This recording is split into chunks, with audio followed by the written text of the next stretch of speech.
Viral cekcok petugas Dishub dengan warga, tak terima diamankan saat parkir di trotoar. Keributan antara petugas Dinas Perhubungan, Dishub, dengan sejumlah warga di wilayah Tanah Abang, Jakarta Pusat, viral di media sosial, Kamis, 5 Februari 2026.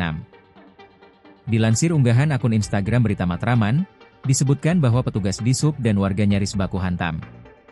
Unggahan juga disertai video yang merekam adu mulut antara sejumlah petugas Dishub dengan warga.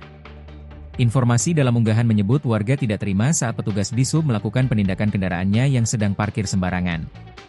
Kepala Suku Dinas Perhubungan Jakarta Pusat, Agung Hehakaya membenarkan kejadian tersebut. Agung bilang, peristiwa tersebut tengah dievaluasi Suku Dinas Perhubungan Jakarta Pusat. Kejadiannya di depan kantor Patra Pertamina Jalan Wahid Hasyim sekitar pukul 11.11 waktu Indonesia Barat. Saat itu ada 4 petugas Satuan Pelaksana Perhubungan, Satpelhub, yang bertugas, ujar Agung saat dikonfirmasi Kompas.com, Jumat, 6 Februari 2026. Agung menjelaskan, mulanya petugas Derek Satpelhub Menteng sedang melakukan lingkar wilayah di sekitar Jalan Wahid Hasyim Kelurahan Kebon Sirih, Kecamatan Menteng.